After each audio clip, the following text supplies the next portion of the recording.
Welcome to வில்டாஸ் kitchen. எனக்கு சூப்பரான recipe ஒன்று பார்க்க போகிறோம். ரொம்ப காரசாரமாக இருக்கும், டேஸ்ட் ரொம்ப அதிகமாக இருக்கும். ஆனால் பொருட்கள் வந்து வீட்டில் இருக்கிற பொருட்களை வச்சு இதை செய்திடலாம். ரொம்ப ஈஸி. எப்படி செய்கிறதுன்னு பார்க்கலாம். ஒரு கடாயில் தேவையான அளவு எண்ணெய் சேர்த்துக்கலாம். நான் 2.5 டேபிள் ஸ்பூன் எண்ணெய் சேர்த்துருக்கேன்.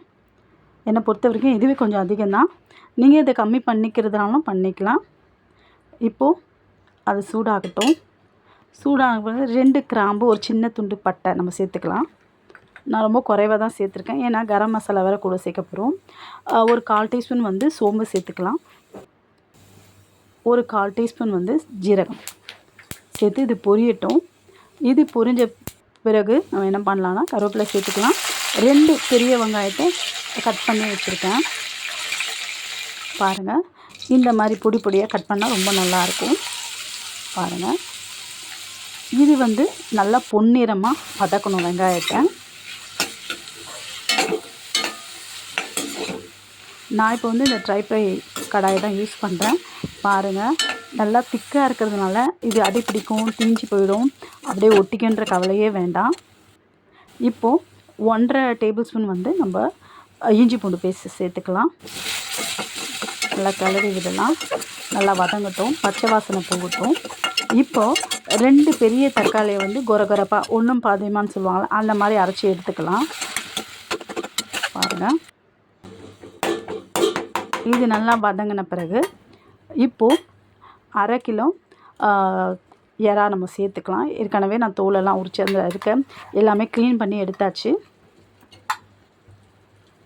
இப்போ இது சேர்த்துட்ட பிறகு என்ன பண்ணணும்னா ஒரு நிமிஷம் வந்து அப்படியே சிம்மிலே வச்சு நம்ம அப்படியே கிளறி விட்டுட்டே இருக்கலாம். அப்போ வந்து அதில் தண்ணி பிரிஞ்சு வரும். ஸ்டவ் வந்து ஹை ஃப்ளேமில் வைக்க வேண்டாம். நல்லா ஒரு நிமிஷம் அப்படியே நம்ம வதக்கி விட்டோம்னா அதுலேருந்து தண்ணி வரும். இப்போது மிளகாத்தூள் சேர்த்துக்கலாம் 1 டீஸ்பூன், தனியாத்தூள் 1 டீஸ்பூன் சேர்த்துக்கலாம், கரம் மசாலா 1/2 டீஸ்பூன் சேர்த்துக்கலாம். இது கூட மிளகாத்தூள் உங்களுக்கு எவ்வளோ தேவையோ அவ்வளோ சேர்த்துக்கங்க. நான் கொஞ்சம் கம்மியாக தான் சேர்த்துருக்கேன், ஏன்னா இதுக்குள்ள நம்ம மிளகுத்தூளும் சேர்க்க போகிறோம். அதுக்காக தான். உங்களுக்கு எவ்வளோ வேணுமோ நீங்கள் சேர்த்துக்கலாம்.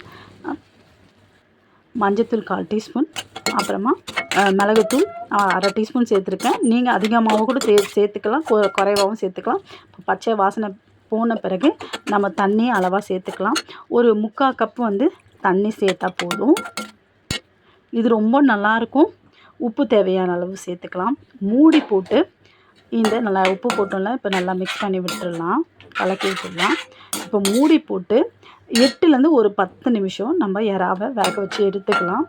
எறா சாதாரணமாக சீக்கிரமாக வெந்துடும். நீங்கள் வந்து ரொம்ப நேரம் நீங்கள் ஸ்டவ்வில் அப்படியே அடுப்புலேயே வச்சுருந்தீங்கன்னா எறா வந்து ரப்பர் போல் ஆகிடும். அதை நல்லா பார்த்துக்கோங்க. இன்னொன்று, உப்பு வந்து இது வந்து அதிகமாக போட்டுற போகிறீங்க, அளவாக போடணும் உப்பு. இப்போது ஸ்டவ்வை வந்து நான் ஆஃப் பண்ணும்போது இப்போ வந்து நல்லா வெந்துருச்சு எறா. உங்களுக்கு தேவைன்னா கொஞ்சமாக ஒரு 1/4 டீஸ்பூனோ 1/2 டீஸ்பூனோ ஜீரகத்தூள் தூவிட்டு கிளறி விட்டு இறக்கிடலாம். நான் இப்போ கொத்தமல்லி தழை போட்டுட்டேன். உங்களுக்கு இந்த வீடியோ பிடிச்சா லைக் பண்ணுங்கள், ஷேர் பண்ணுங்கள், சப்ஸ்கிரைப் பண்ணுங்கள். ரொம்ப ரொம்ப ஈஸி. நீங்களும் ட்ரை பண்ணி பாருங்கள். தேங்க்யூ.